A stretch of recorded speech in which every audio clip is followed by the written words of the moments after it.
Okay, so we're just going to get into the good stuff. Is this Mike LePond?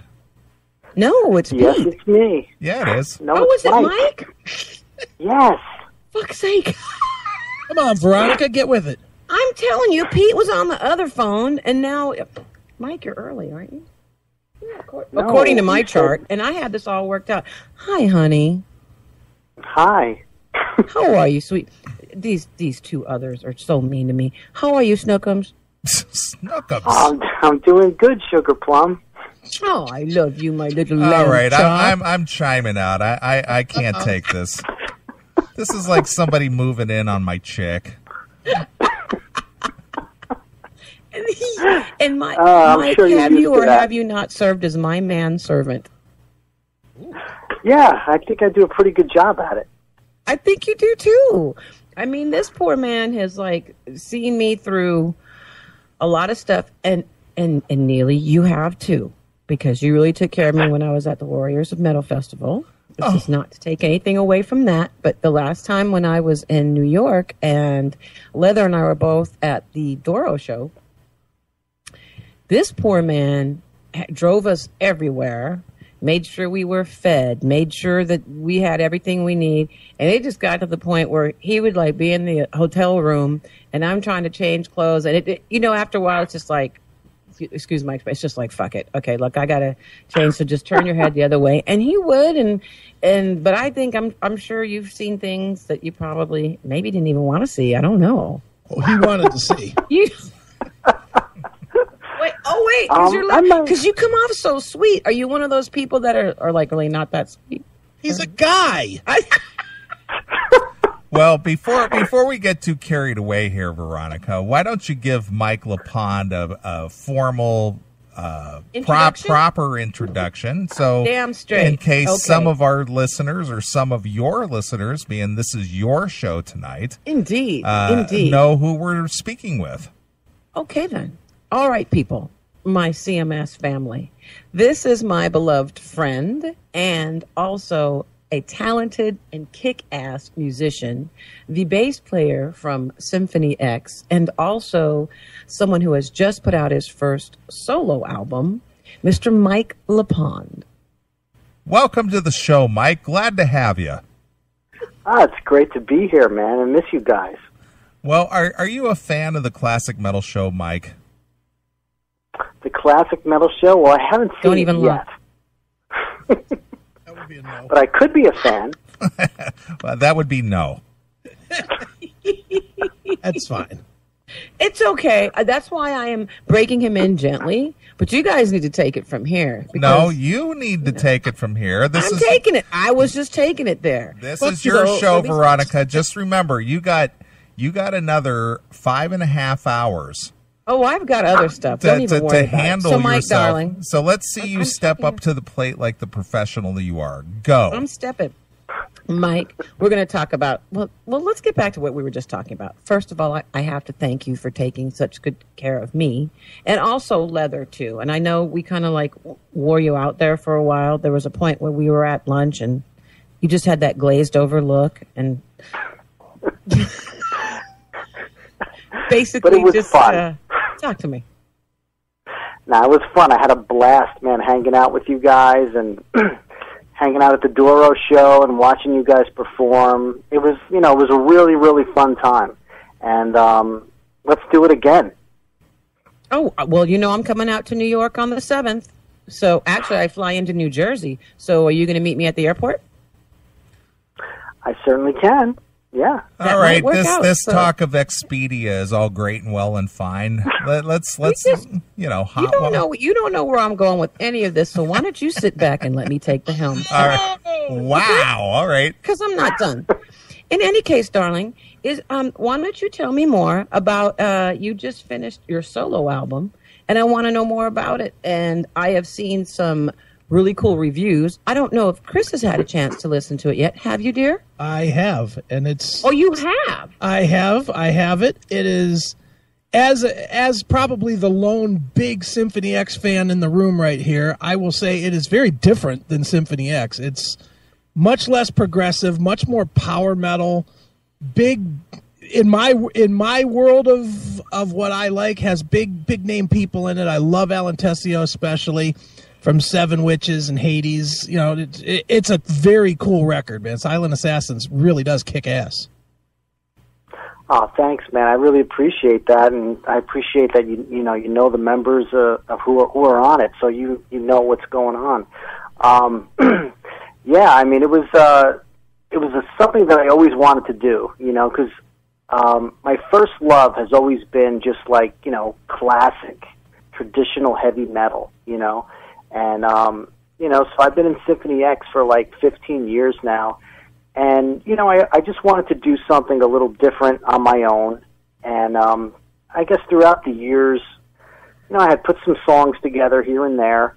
And, you know, and we would go on tour, and there'd be so much downtime on the tour bus. So I thought it was like a perfect time to just, like, maybe, you know, write some lyrics, write some music, and work on doing a solo album. So on our last album tour, Iconoclast, you know, we toured Europe, we toured the States, and I just took all that time to write. And I just took influences from, you know, all my years growing up to even the stuff that I listen to now, you know, newer stuff. And I just kind of put it all together, and it just came together really well. You know, it was like, you know, the whole album is really like every style of metal that I like. I mean, every song on the album has a little bit of a different flavor, so it's like a different era or a different style of metal that I like. So, and, you know, so far it's been getting really good reviews. It just came out, and so, you know, I'm really excited about it. Sure. Oh, let me ask you, Mike, I want to go backwards a little bit before we get into Silent Assassins. Iconoclast for you guys was, if nothing else, was the best reviewed record you guys have ever had. And to me personally, it's the best record you've ever done. And yet you guys did it in, I think it was in like 2011 or something. And then Russell's out doing other stuff, and you're now doing other stuff. And, you know, why not, on the strength of what was widely received as your best record, would you not come straight back into it and try to build on that success at that time? Well, usually the way the band works is we're notorious for putting out records like every 4 years or more. So, you know, we came out with Iconoclast, and, yeah, you know, we've got some really great reviews on it. And we toured strong for like 2 years after the record was released. But then, you know, it comes to that stage where it's, you know, you're in between touring and doing another record. So, you know, we were writing another record, which we're still working on. And, you know, it came down to, like, you know, okay, so there's a lot of downtime, so, you know, what else can I do? You know, I can't speak for Russell, but, you know, I wanted to do some other things to keep myself fresh. But I think the answer is just, like, we take so long to write. It's just kind of the nature of the beast. But, you know, hopefully the results are always good, and it's worth the wait. Sure. Now you just mentioned that you did some other things. You, if I'm not mistaken, I know you did. Did you play all of the bass on the new Mind Maze record, or did you just appear on that one, or what? I did the whole thing. Those guys they're really good friends of mine, and, you know, I met them a few years ago. We became really good friends, and whatever, their bass player had left, you know, for whatever reason, and it was around the time that they were getting ready to do another album. So, you know, they called me up, and you know, they asked if I would do it, and I was happy to do it. You know, I try to help out a lot of bands, you know, if I can, you know, that maybe I can play on the record, and they can say, hey, I played on the record, and maybe somebody will listen to it, and, you know, maybe they can get some sort of press out of it or something, you know. It's just something I like to do to kind of give back, you know, because I've been so blessed to, you know, to be able to do music for a living and live my dream. So, you know, I enjoy, like, around in the local tri-state area here, I'm always doing gigs with up-and-coming bands and with friends of mine bands, and it's fun. You know, it keeps me remembering where I came from. Sure. Well, Mike, something I'm always curious about with bands that have members that do side projects, and, you know, obviously yourself, Russell, you know, Mike Romeo, you guys all have different outside avenues. But when you see one of those projects start to get some legs to it, like Russell did with Adrenaline Mob, do you secretly worry that might become his main project, which, you know, in effect could jeopardize your bread and butter to make your living? Right. I mean, yeah, I guess, you know, when you see something doing well, you can't help but, like, think about it. But, you know, we've been together for so long that, you know, we know that Symphony X is, you know, that's our band, you know, and everything else is just another creative outlet, or, you know, or whatever. And, you know, at the end of the day, it really comes down to, you know, Symphony X, because we're, even though the Adrenaline Mob did really well, you know, Symphony X is like a really, really popular band. So I don't think there was ever really a problem about any member leaving. Sure. Definitely, man. Well, let's talk about Silent Assassins, Mike. Certainly, like I was saying earlier, it's much more power metal based, but it does have a lot of different flavors.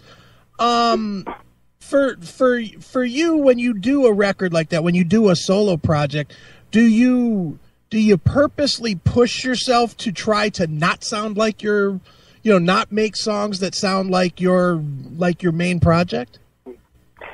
Yeah, you know, I think I think that's, you know, I think if you try to sound like the band that you're in, it kind of defeats the purpose of doing a solo project. You know, you want to have you know, you want to give your fans and your friends, you know, a different side of you. You know, and like I said, you know, my first love has always been, you know, classic heavy metal. You know, so, and also being a bass player, I wanted to really go over the top with the bass playing. You know what I mean? Mm-hmm. So, you know, that was my focus on this one, you know. And I was a little worried how the Symphony X fans would react to it, because it's not progressive at all. It's just, you know, a heavy metal record with, you know, like you were saying, big choruses and and all that. But, you know, I was pleasantly surprised, because the Symphony X fans, you know, they like it. And the fact that my bandmate, Michael Romeo, did a bunch of stuff on it helped too. You know, that helped the Symphony X fans warm up to it. So, it's, you know, it's been really cool. And, you know, I don't know really what I'm going to do with it, because, you know, Symphony X next year will be out touring and, you know, doing the whole runs again. But, you know, it's cool for now, and not sure really what to do with it, but we'll see. Sure. Now you worked with Alan, who has a very, very big history when you really look at it, whether it's bands like Seven Witches or obviously Hades and Watchtower and whatnot. And how difficult is it when you're doing your own project to not... I don't know how to put this. Your singer always ends up getting, you know, the singer always gets the attention, for better or for worse, unless you're Yngwie Malmsteen or something. You know, the singer gets the attention, and a lot of times with a super group like this, the music gets compared to the singer's old music. I don't think that this record sounds like anything Alan has done. Maybe a little bit of the Seven Witches stuff, but I don't think that. I think you really developed a sound that kind of almost takes him in a new direction. Is that the way you guys felt with the music? Yeah, you know, he kind of told me that himself. You know, I met Alan. I met him in 2010. And at that time, you know, he was singing with Seven Witches, and I actually was filling in for Seven Witches too. So both of us were playing together. Okay. And I just really liked his voice because he had a lot of grit and power, but he also was a singer. You know, he was singing. You know, it wasn't no screaming or anything like that. It was, you know, really, really cool. And I, you know, I was thinking about it, and I was like, wow, this guy would really be perfect for my stuff. So, you know, at the time I didn't say anything because I really didn't have it together. But when I had the songs all together, I approached him, and you know, I played him some of the stuff, and he really liked it. And you know, he's a consummate professional. So he came into the studio and just did an amazing job. You know, it was like super fast, super accurate, and he sang everything the way I kind of wanted to hear it. So it just was perfect. And he loves the album too. You know, he's always out there pushing it, telling his friends about it. And he told me himself, he goes, you know, this album really pushed me in so many different directions. You know, I've done a lot of things that I never really did before, you know. And it's true because, I mean, there's a lot of real ballady type stuff where you had to really sing with a lot of emotion, you know, without any grit. And he did it really, really well. So, you know, it all worked out great. And for me, he was a perfect choice. Veronica? Oh, yeah, well, I'm just sitting here mesmerized. You said a lot of things that kind of resonated with me. One of those being that the kind of singer that you were looking for and stuff like that, and not being afraid to venture out and do something different. I guess the whole point being of doing a solo thing is to do something different. For me, right, that's like that. I don't know. That was hell. That was one of the things that I really wrestled with a lot, because originally when I was approached about it, it was like, well, the first proposition was one thing, and it was like, oh, we really want to hear the other side of your voice, and we're going to provide a producer for you, and then we're going to provide the songs for you. And I was like, man, when I heard that, I kind of railed against it because I am not used to that. I've been very blessed to have a lot of artistic freedom. That being said, then all the fears came up. At first, I was really flattered, and I'm like, yeah, this is great. And after we had our little lunch, we being the guys from Frontiers happened to be out here in L.A. to meet with other people. Then I just got squeezed in there somewhere to have a glass of water. But anyway, then I thought, well, this metal, what I do is, and the way I approach things, it's kind of like all I've known. It's not all I can do. And if you actually really listen to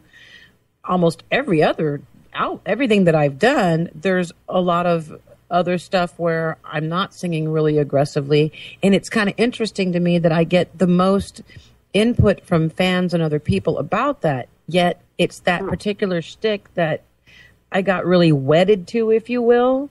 So for you to do that with the whole power metal thing and doing the kind of music that you love, do you feel really satisfied about that? Like, yeah, you know what? This is what I wanted to do, and I've done it, and it's all good?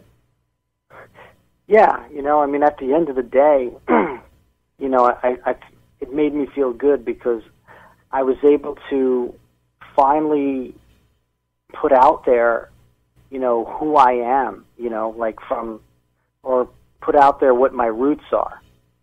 So, you know, it was great. And, you know, it's scary, you know, because you know, when you're in the band, it's one thing because it's like a team, you know, and you're one of the, you know, you're a piece of the puzzle. But when you put out your own solo album, like for me, you know, I wrote all the music, I wrote all the lyrics, I wrote all the vocal melodies even. And so it was like, here it is. And, you know, I was like a little worried because you're putting yourself out there, but, you know, everything worked out great. And, you know, like the response has been really, really great. So, I mean, the response has been great. And I've been checking that out along the way. And I am really happy for you. And I'm also looking at it kind of gives me hope. But on the other hand, there were a lot of restrictions that I had. And I'll be the first to say, maybe I shouldn't say it, but this is a classic metal show and we're like family, so I will say it.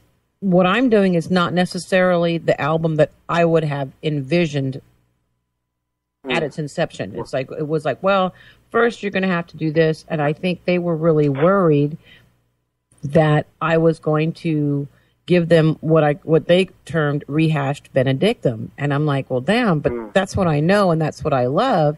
I would like to actually go heavier and go into some other realms. So to have to submit songs for approval was a completely different concept after all these years for me. Yeah. And then, don't take it the wrong way, but I was like, well, you're a talented and fantastic bass player, but and Chris had just touched on that, when you're the vocalist, that's another type of definition, that's that voice out front. So, I was a little bit nervous or still am. I think that's why I'm wrestling with it so much. So I just want to, it makes me feel better. It makes me feel a little more assured. I mean, it is what it is. Would I have liked to have done something where it was just, this is what I have envisioned and I completely own every single thing that's on it because my stamp is on it completely? That would have been my ultimate goal. But to know that you stepped out and did the music that you love, and I am doing some of the music that I love, and I want to tell you how much I appreciate how you kicked ass, because you, what people don't know yet, is you are actually on the album as well. And, of course, in total V fashion, in the last minute, as you know, I sent out the files, Mike, I need your help. And you kicked its ass. And I thank you for being on this album. Oh, it was my pleasure. I mean, I loved the song, by the way. Did you? Because we never really talked about it. It was just like, can you please do this? Oh, my God. And I only have so much. And then what no one else knows, not even my best friends here, Chris and Neeley, is that when it came time to go to mastering, which there wasn't going to be mastering. There wasn't mastering. It was just like I didn't have enough money for it, ergo the Kickstarter thing. So we tried to make it sound as good as it could. And then the issue came up that it needed to be mastered. And then the file was corrupt. So... It was, can you please find that file or we're going to have to do it all over again? So. I know, everything was like frantic. The whole thing was frantic. But yeah, we never really got to talk about it, but yeah, I mean, the song was really, really great. And it's right up my alley, the stylistically was right up my alley. So, I mean, it didn't take me long to just dial right into it, and, yeah, it was awesome. I mean, you're a fantastic singer, and I think when your solo album comes out, a lot of people are going to be blown away of how versatile you are. You think so? I love you. Sure. I mean, because I'm still like tripping on the whole thing. But then when I heard what you did, I was like, damn. And for those who, I have never even like talked about this thing. It's another duet with Tony Martin.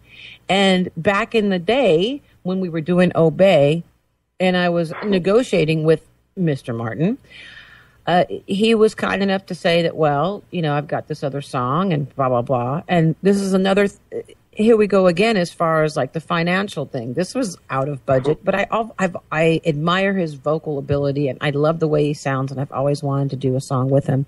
So when we had a chance to do Cry, that was great. And then he sent me the other song, which is called King for a Day. And I was like, man, I really wanted to do that. And I had submitted that. Actually, that was supposed to be on the Benedictum album as well.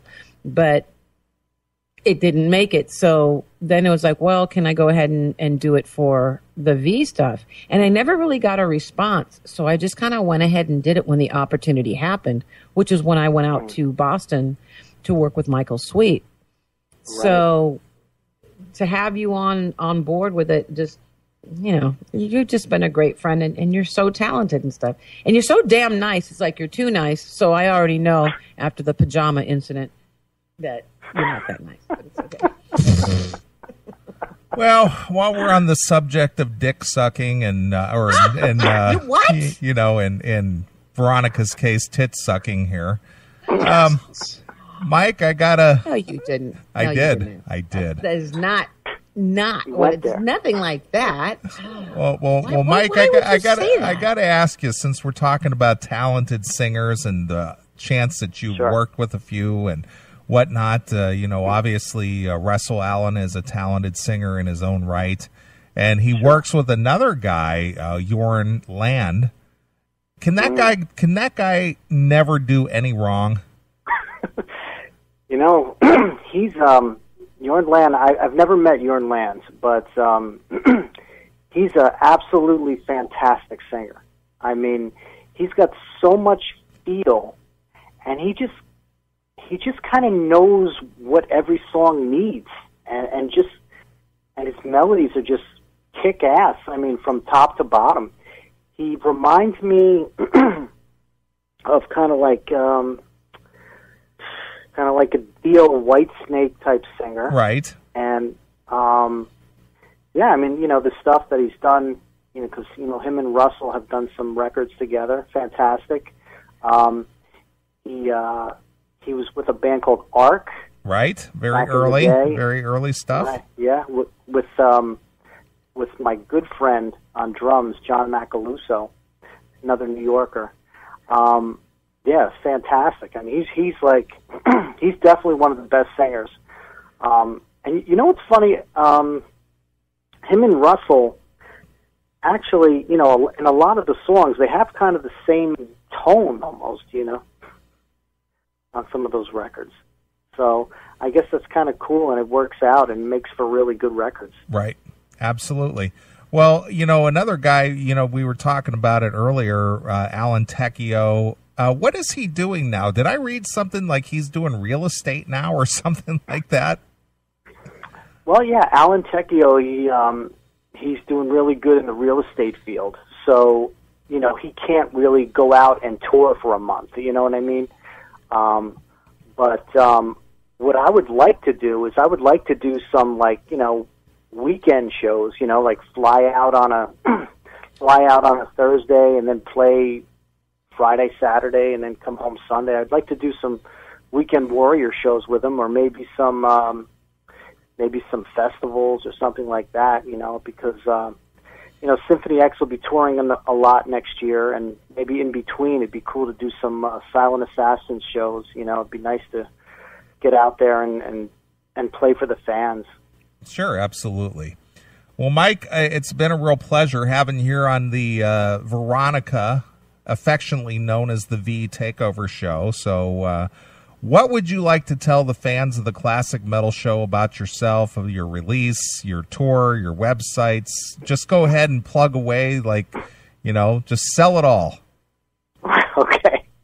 Well, for everybody out there who knows who I am or knows my band, I'd like to thank everyone for all their support for all these years. You know, we appreciate every one of you, and we'll see you next year on tour. Symphony X will have a new album out next year, so it's going to be all good news. And as far as me, I have just put out a solo album called MIKE LEPOND'S Silent Assassins. You can pretty much get it anywhere. It's a classic heavy metal record, and it's made with a lot of love, and I hope you guys all enjoy it, and we'll see you soon. Excellent. All right, Chris, you done? I'm good for now, but as long as Mike agrees to come back on when Symphony X is out, because as you're well aware, Neeley, one of the biggest fans ever, sitting right here. Right. You caught him at the Odeon when the Odeon was still around, right? Did, a long time ago. Yeah, sure. Wow. Yeah. That's awesome. Yeah, I would love to come back, man. It'd be a blast. Excellent. Well, Mike, I think that I'm being forgotten here, and I'm not done with you yet. I'm not finished yet. I was going to go to you next, V. Okay, I'm just going to sit back. Then please come to me. Or in you. Miss V, since this is your takeover show, how would you like to wrap this up? I want to wrap it up by doing something that I call the V shots. Okay? So, Mike, I'm going to ask you a few questions in rapid succession, and I want you to answer me honestly and quickly, and, you know, it's all good. So let me know when you're ready. Okay, here we go. I'm ready. Ready? Okay, Mike, if your house was on fire and you can only grab 3 things before leaving, what would you take? Oh, I would definitely grab my bass. I'd probably grab my mother, I guess, if I have to, and my little stuffed animal. If you had to change your name, what would you change it to? I would change it to my original name when my ancestors came over here, and it'd be MIKE LEPOND'S. Oh, I like that.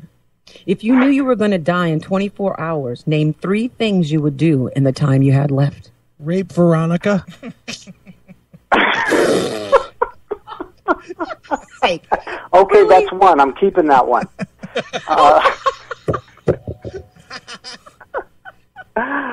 The other two things I would just call my mother and tell her that I love her. And as far as a third thing, I'd probably just watch the History Channel till I conked out. Oh, yes. And the last one, if you could go on a road trip with any person, dead or alive, who would you choose and where would you go? Ah, wow, that's a good question. I'd like to. That's a really hard question. Mm-hmm. I'd like to hang out with Elvis Presley, actually. Awesome.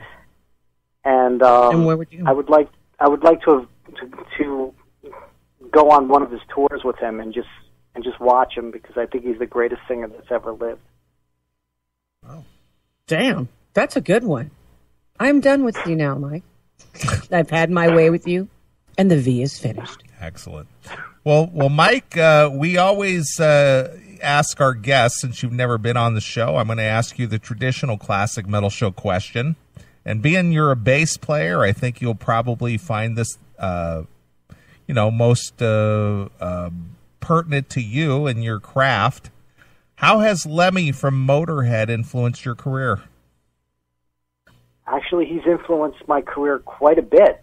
The first time I saw Motorhead was in 1984 at the Capitol Theater in New Jersey, and it was one of the most mind-blowing experiences I've ever had. They just blew the place away, and the style of the band influenced my writing a lot. If you listen to the first track off my album, it sounds just like Motorhead, and I have Lemmy to thank for that.